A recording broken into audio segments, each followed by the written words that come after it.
we act in ways that apparently benefit others by refraining from harming them or helping them, and it looks like apparently at costs to us. But what Hobbes and what Glaucon want to suggest is that, in fact, we're doing so in order to maintain our own good social standing, and that social standing is actually really important to us. And so when we are apparently acting altruistically, we're actually acting selfishly. We need to understand, though, why our social standing is so important to us. And there's some important concepts that are caught up in understanding that social standing, and we're going to talk about those now. And the first of those is the prisoner's dilemma. So imagine a following scenario: two criminal conspirators, say perhaps mafia men, have committed a small crime and a big crime, and the police know that these two criminal conspirators have together committed these two different crimes, but they only have evidence of the guilt for the small crime, and so they've arrested them, and they want to get evidence, the police do, of the criminal conspirators having committed the large crime. But they don't have that evidence of guilt yet, so they want it. So to understand maybe sort of how the police are going to approach this situation, it helps to think about the penalties that are facing the two arrested criminals. So one penalty is that each of them is facing a 2-year sentence for the small crime. And if they were convicted of both of them, they would get a 10-year sentence. So if both of the conspirators remain silent, then they'll each just receive the 2-year sentence, right? Because we can imagine that the only way that the police can get the evidence of their guilt for the bigger crime is to get them to confess. So the police want them to confess. But if they don't, then they'll each just face 2 years, the two criminal conspirators. So what the police want to do is get them to confess, to get the evidence, so they can so that then the two criminals will be convicted of the bigger crime as well. So the police separate the conspirators so they can't communicate, and they make an offer to each of them separately. They say, look, if you defect, you're loyal right now to your co-conspirator, but if you defect, if you inform on your co-conspirator, if you tell us what you did, then you'll get a year off of your sentence. The consequence of that, of course, is that your conspirator will get the 10-year sentence because they're going to get convicted for both crimes. So if you're in this situation, you're facing 2 years, and the police say to you, if you defect, if you inform, then you'll get a year off your sentence, and we'll be able to convict the other guy. So we can think about, if we have these two conspirators, X and Y, what their options are and what the outcomes are. So they might both stay loyal and silent, and they say, I'm not going to go for that year off of my sentence, I'm going to remain loyal. And let's say they both did that. Then they both get convicted of the smaller crime, and they each lose. They each get -2 for 2 years in prison. Now suppose, though, that X defects and says Y, here's what Y did, but Y stays loyal and silent. So what's going to happen? So in that case, X is convicted only of the small crime because there's no evidence against him for the big crime, and so he gets the year off his sentence, and so he's only has 1 year. And that's better for him than the 2 years.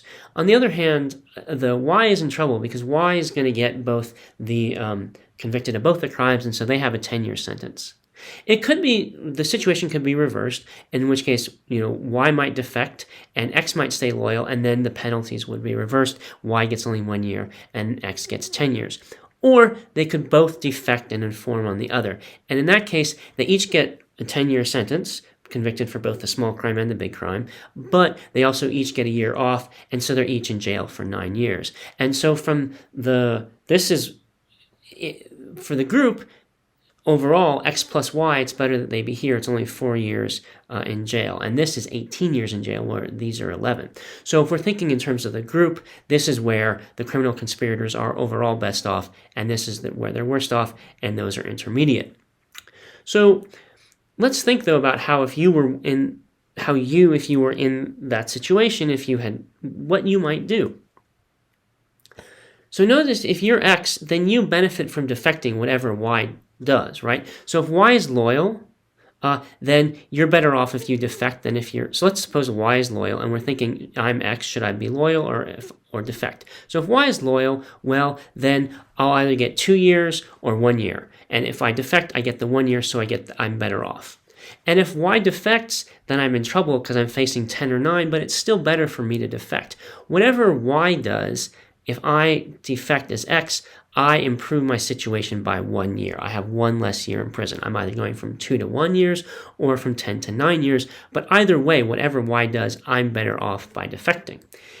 And the same thing is true for y, right? Y is also better off by defecting because whether x is loyal or x defects, y improves by moving from loyal to defection. Y gets 1 year less, either from 2 to 1 or from 10 to 9, but either way, y is better off by defecting.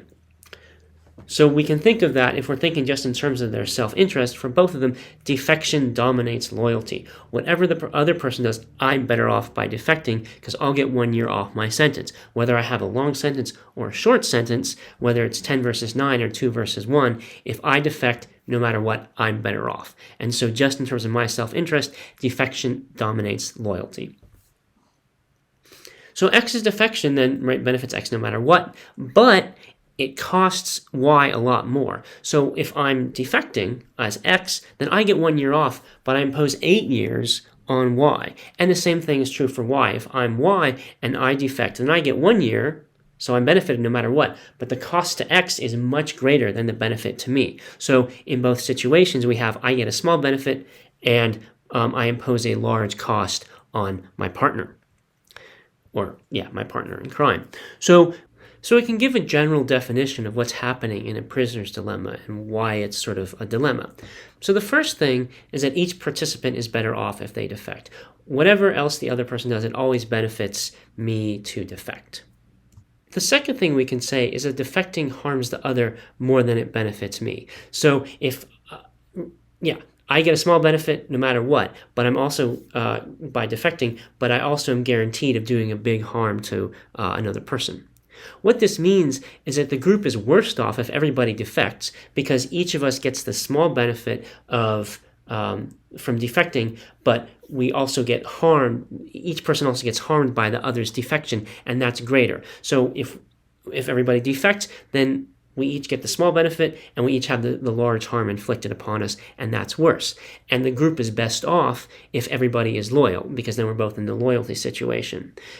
So the group is best off if everybody defects. The group is worst off if everybody's loyal. But at the same time, it's in each person's self-interest individually to defect. And so if each person is acting in their own self-interest, then we end up in the situation where the group is worst off, because that's, if we're each pursuing our self-interest and not worried about the harm we're inflicting, that's where we end up. If I'm selfish, I do the thing that benefits me and harms the other person a lot, and so does the other person, and now we're in a really bad situation.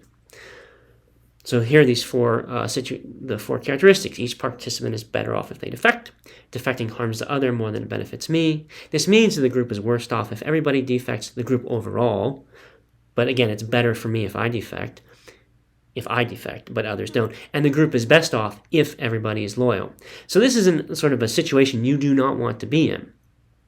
And they're quite universal. So violence is one. If everybody is able to be violent, then each person might think, well, it's in my interest to be violent because I can get some gains out of it, but I am going to cause a lot more harm to another person by doing violence, so I get small benefit, big cost. Or dishonesty, I might get a little bit by lying, and each of us might get a little bit by lying, but if we all lie, then the institution of truth-telling collapses. No one's trustworthy anymore. Or speeding, it's in my interest to speed a little bit, but in doing so, I maybe impose a risk on a lot of other people. Or air pollution, my little bit of air pollution doesn't cause very much damage, that's not what I meant to say. I benefit maybe a little bit by polluting a little bit more because I don't have to buy, an engine with a car with a cleaner engine, but I impose a lot of costs on a lot of people. And so the benefit to me is less than the cost that I impose on other people, and everybody else is in the same situation. In each of these situations, violence, dishonesty, speeding, or air pollution, I get a small benefit, a relatively small benefit, and in particular, the benefit to me is small relative to the harms that I impose on other people if I do these things. I hurt other people a lot more than I benefit. and everybody else is in exactly the same situation. For each of us, there's this action we could perform where we would benefit a little bit, but we would hurt others a lot more if we did it. And the problem is, if each of us is selfish, then we're all going to do that selfish thing, and then we're all going to harm others more than we're benefited. And in particular, but that means, among other things, we're going to be harmed by others doing their selfish action. It's not a good situation. And we're in these prisoner's dilemmas because we are fundamentally, in certain ways, very vulnerable. That's what the violent situation shows, that I can be harmed very easily, and others can benefit by harming me, and they benefit much less than I am harmed. And, right, I have this, each of us, however sort of shredded we may be, our bodies are fundamentally soft relative to all of the hard things in the universe and can very easily be damaged and otherwise restrained. Relative to all the weight in the universe, our bodies are weak, even however strong we may be. And so in that way, we're very vulnerable. And so Hobbes, who I mentioned earlier, describes this situation, the prisoner's dilemma situation, where there's no communication between the different prisoners, as a war of all against all, in which life is nasty, brutish, and short.